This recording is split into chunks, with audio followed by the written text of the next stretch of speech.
सभी booth level अधिकारियों को नमस्कार करता हूं। आप सभी बीएलओज का हार्दिक स्वागत है आपके अपने भैरव टेक बदेसर के यूट्यूब चैनल पर। ये वीडियो सामान्य शिक्षकों के लिए नहीं है, ये बीएलओज के लिए है जो अभी एसआईआर के अंदर एंगेज्ड हैं। इलेक्शन कमीशन ऑफ इंडिया के द्वारा एसआईआर अनाउंस की गई है राजस्थान के अंदर 4 नवंबर से 4 दिसंबर के बीच में परिगणना प्रपत्र बांटना, उनको फिल करना, उनको वापस कलेक्ट करना और अपलोड करने का काम चल रहा है ईसीआई नेट के ऊपर।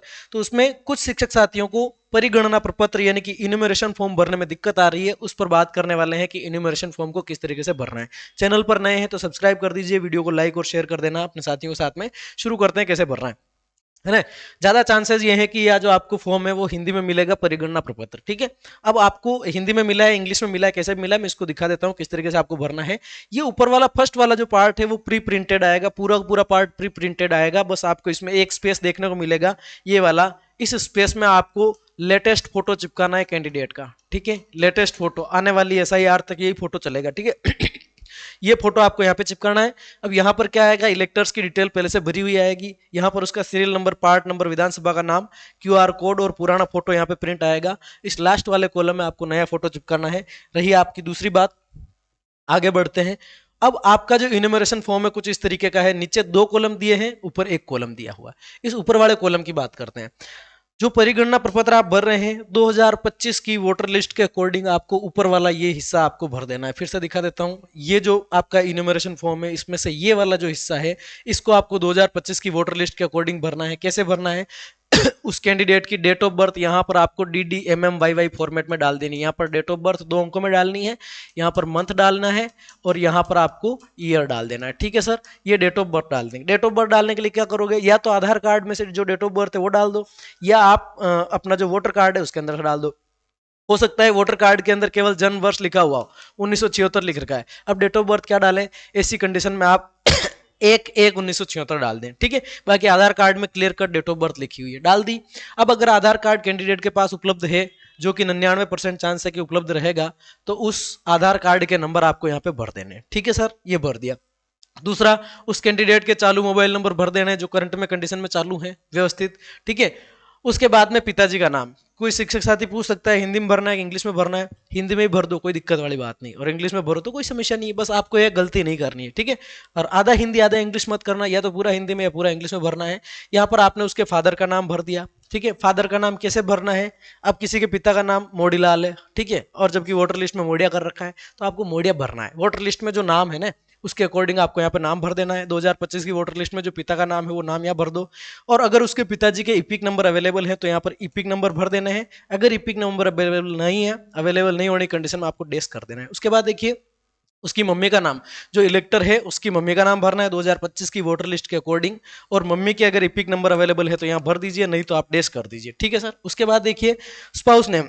जो कैंडिडेट है वो या तो मेल हो सकता है या फीमेल हो सकता है। मेल है या फीमेल, अगर वो शादीशुदा नहीं है, अगर वो शादीशुदा नहीं है, कुंवारा है, तो आपको यहाँ पर भी डेस करना है, यहाँ पर भी डेस करना है।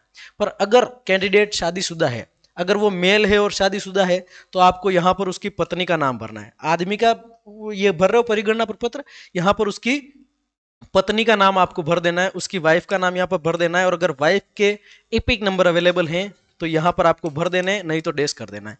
अगर आप किसी लेडी का भर रहे हैं, अगर आप किसी औरत का ये इन्यूमरेशन फॉर्म भर रहे हैं और वो शादीशुदा है, तो यहाँ पर उसके पति का नाम भर दीजिए, और अगर पति का एपिक नंबर अवेलेबल है तो यहाँ पर डाल दीजिए, बाकी डेस कर दीजिए। ठीक है सर, ये कॉलम समझ में आ गया होगा। ठीक है, ये कंप्लीट हो गया आपका कॉलम, इसमें कोई कंफ्यूजन आपको रहनी नहीं चाहिए। उसके बाद आगे बढ़ते हैं। अब क्या हो सकता है, वोटर जो है हमारे पास में 2025 की वोटर लिस्ट में जितने भी वोटर हैं वो केवल 2 कैटेगरी के हैं। वे वोटर्स 2025 की वोटर लिस्ट के जो वोटर्स हैं वो 2 तरह के हैं, या तो वो 2002 की वोटर लिस्ट में स्वयं उपलब्ध थे, उनका खुद का नाम 2002 की वोटर लिस्ट में था, यानी 2002 में एसआईआर हुआ था उसके बाद में, और या फिर 2002 में उनका स्वयं का नाम नहीं था लेकिन किसी रिश्तेदार का नाम था। ठीक है, जिसका नाम 2002 में खुद का नाम भी नहीं है और उसके रिश्तेदार के किसी का नाम नहीं, वो तो एक अलग केस है, स्पेशल केस है, उसको छोड़िए। सामान्यतः अपने जो कैंडिडेट्स हैं वो 2 प्रकार के हैं जिनका नाम 2025 में है। वो या तो 2002 में उनका खुद का नाम था या उनके रिश्तेदार का नाम था। रिश्तेदार में पिता, माता, दादा या दादी, 4 लोगों को आप शामिल करेंगे। ठीक है, चलिए अब क्या हुआ, मान लीजिए कि वो वोटर जो है खुद का नाम ही 2002 में था, तब क्या करना है। अगर खुद का नाम 2002 में था तो आपको नीचे वाले जो कॉलम है इनमें से इसको भरना है, इसको खाली छोड़ना है, ब्लैंक छोड़ना है। ठीक है। अगर खुद का नहीं था नाम, 2002 की वोटर लिस्ट में खुद का नाम तो नहीं था लेकिन रिश्तेदार का था, तब इसको ब्लैंक छोड़ना है, इसको भरना है। अब चलते हैं आगे, कैसे भरना है। अगर कैंडिडेट का खुद का नाम 2002 की वोटर लिस्ट में था तो आपको 2002 की वोटर लिस्ट निकालनी है। उस वोटर लिस्ट में उस वोटर का नाम क्या था, उस इलेक्टर का नाम क्या था, उस मतदाता का नाम क्या था, 2002 की वोटर लिस्ट में कैसा था उसके अकॉर्डिंग ही भरना है। हो सकता है नाम सेम रहे तो कोई दिक्कत नहीं, पर 2002 में कुछ अलग था और 2025 में कुछ करेक्शन आ गया है तो भी आपको 2002 में जो नाम था वही भरना है। 2002 की वोटर लिस्ट में उसका क्या नाम था वो भर दीजिए। 2002 की वोटर लिस्ट में हो सकता है उसका इपिक नंबर हो सकता है इपिक नंबर नहीं हो।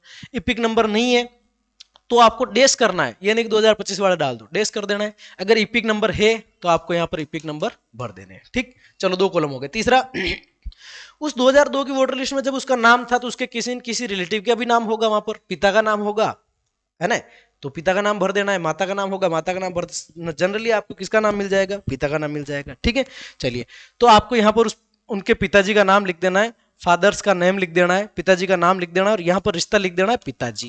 रिश्ता क्या लिखना है, रिश्ते में लिखना है पिताजी और रिलेटिव्स नेम में लिखना है पिताजी का नाम, मोहनलाल, श्यामलाल, XYZ जो भी नाम है। ठीक है, 2002 की जो वोटर लिस्ट थी उसका एड्रेस भरना है आप। 2002 की वोटर लिस्ट में जिस वोटर लिस्ट में उसका नाम था, कौन सा जिला आ रहा है उस जिले का नाम भरो, कौन सा राज्य आ रहा है उस 2002 की वोटर लिस्ट में जहां नाम है वो कौन से राज्य की और कौन से जिले की वोटर लिस्ट है वो जिला और राज्य भरना है। उस विधानसभा का नाम भरना है जो 2002 की वोटर लिस्ट में उसका नाम शो कर रही है, और विधानसभा के नंबर, विधानसभा की भाग संख्या और विधानसभा की जो भाग संख्या है उसमें कौन से सीरियल नंबर पे उसका नाम आ रहा है, ये कंप्लीट डिटेल आपको भर देनी है। कोई कंफ्यूजन अब नहीं बचा होगा। बात करते हैं कि अगर कैंडिडेट का खुद का नाम 2002 में नहीं था, 2002 की वोटर लिस्ट में मान लीजिए कैंडिडेट का नाम नहीं था, तब या तो उसके पिता का नाम होगा या उसकी माता का नाम होगा या उसके दादा का नाम होगा या उसकी दादी का नाम होगा 2002 की वोटर लिस्ट में। मान लीजिए उस कैंडिडेट के पिता का नाम था, कैसे भरेंगे, तो उस कैंडिडेट के पिता का जो भी नाम है, पिता का नाम यहाँ भर देना है, पिता का नाम यहाँ भर देना है।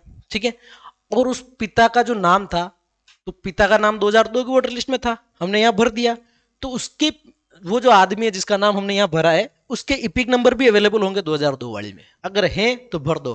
पर 2002 की वोटर लिस्ट में उनका नाम जरूर दिख रहा है लेकिन इपिक नंबर नहीं दिख रहे, तो आपको यहाँ पर क्या करना है सर, डेस छोड़ देना है, खाली छोड़ देना, डेस कर देना। ठीक है, अब यहाँ पर जो मतदाता है, जिस मतदाता का परिगणना फॉर्म भर रहे हैं उसके पिता का नाम यहाँ लिखा, अब उसके भी पिताजी का नाम आपको यहाँ पे भरना है। ठीक है, हाँ बना लो। ठीक है, मान लीजिए आपका जो जिस मतदाता का आप इलेक्टर फॉर्म भर रहे हैं उसका नाम है X और उसके पिता का नाम है Y और इसके भी पिता का नाम है Z। ठीक है, ये वाला कॉलम, इस साइड का कॉलम आप राइट हैंड साइड का जो भर रहे हैं उसमें ये X वाला नाम यहाँ नहीं लिखना है, इसके मतदाता के पिता का नाम आपको यहाँ भरना है और इसके भी पिता यानी कि Z का नाम आपको यहाँ पे भरना है। समझ गए बात को, जिसका नाम 2002 की वोटर लिस्ट में था, जिस रिश्तेदार का नाम था उस रिश्तेदार का नाम यहाँ और उसके पिताजी का नाम यहाँ, और यहाँ पर आ जाएगा पिता। ठीक है, मान लीजिए 2002 की वोटर लिस्ट से अपन मैच कर रहे हैं, उसमें जिस कैंडिडेट का नाम दे रखा है यहाँ पे उस कैंडिडेट का नाम भर दिया और उसके पिता का नहीं है, माता का है, तो यहाँ पर माता का नाम भर दीजिए। ठीक है, चलिए, तो अपन को क्या करना है जनरली केस में, जैसे श्यामलाल का अपन गणना प्रपत्र भर रहे हैं, उसके पिता का नाम रामलाल है और श्यामलाल का नाम जो है 2002 की वोटर लिस्ट में नहीं था, तो हम यहाँ पर लिखेंगे रामलाल। यहाँ पर क्या लिखेंगे भैया, यहाँ पर रामलाल लिखेंगे और यहाँ पर रामलाल के पिताजी का नाम लिखेंगे और यहाँ लिखेंगे अपन पिता, और यहाँ पर जिले का नाम भर देंगे। 2002 की वोटर लिस्ट में जहाँ रामलाल का नाम है उसमें जिला कौन सा आ रहा है, राज्य कौन सा आ रहा है, विधानसभा का नाम, नंबर, पार्ट नंबर और कौन से सीरियल नंबर पर नाम आ रहा है, कंप्लीट भर दो। ठीक है, यहाँ पर आपके कंफ्यूजन क्लियर हो चुके होंगे। और कोई दिक्कत आती तो टेलीग्राम चैनल में आके डायरेक्ट मैसेज करना। मैं इस पर इतना फोकस क्यों कर रहा हूँ, क्योंकि गलती नहीं होनी चाहिए सर इसमें। ठीक है, और ये सिर्फ आपकी सहायतार्थ कर रहा हूँ मैं। ठीक है, आप बाकी अपने सुपरवाइजर सर, अपने AERO sir, ERO sir, district collector sir, SDM sir, वो जो निर्देश देते हैं उनको तो प्राथमिकता देने, उनको मानना है। ये केवल आपकी सहायतार्थ है, किसी ने अगर ट्रेनिंग में ध्यान से नहीं सुना है, कहीं कोई गड़बड़ हो गई है, अब उसको पता नहीं चल रहा है, तो उसके लिए। ठीक है, अब क्या करना है, नीचे जिस कैंडिडेट का हमने गणना प्रपत्र भरा वो खुद मौजूद है, तब क्या कर सकते हैं, वो कैंडिडेट या तो पढ़ा लिखा है या अनपढ़ है। अगर वो कैंडिडेट स्वयं मौजूद है और पढ़ा लिखा है तो उससे यहाँ पर साइन करवा लो, काम खत्म। अगर वो कैंडिडेट अनपढ़ है तो उसके बाएं हाथ का, लेफ्ट हैंड का थंब इंप्रेशन यहाँ पर आपको लगवा देना है, थंब इंप्रेशन यहाँ पे आपको लगवा देना, और कुछ भी करने की आवश्यकता नहीं।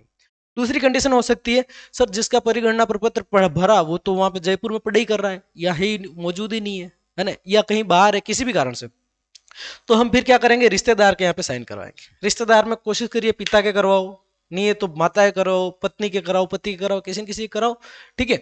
तो यहाँ पर आपको क्या करना है, उस कैंडिडेट के रिश्तेदार, मान लीजिए पिता के साइन करा रहे हैं आप, पिता पढ़ा लिखा है तो साइन कर दिया, मान लीजिए राम लाल साइन कर दिया, तब आपको यहाँ पे कोष्टक में लिख देना है हस्ताक्षर पिता, ठीक है। मान लीजिए रामलाल जी अनपढ़ है तो उनका भी लेफ्ट हैंड का थंब इंप्रेशन आपको यहाँ पे लगवा देना है और फिर यहाँ पर लिखना है निशानी पिता। मान लीजिए माता से करवा रहे हैं, माता साइन कर सकती तो साइन कर दो, यहाँ पर लिख दो हस्ताक्षर माता। अगर माता अनपढ़ है तो माता का यहाँ पर थंब इंप्रेशन लगा दो बाएं हाथ का और यहाँ पर लिख दो निशानी माता, ठीक है। ये सब हो जाएंगे, फिर यहाँ बीएलओ सर के साइन हो जाएंगे। इस तरीके से आपका गणना प्रपत्र भरा जाएगा, इनोमरेशन फॉर्म भरा जाएगा। और इससे संबंधित, ऑनलाइन से संबंधित भी कोई दिक्कत हो बीएलओ ऐप, एसीआई नेट से संबंधित, तो आप कमेंट करके बताइएगा। नेक्स्ट वीडियो में बात करेंगे, मिलते हैं नेक्स्ट वीडियो में, तब तक के लिए धन्यवाद।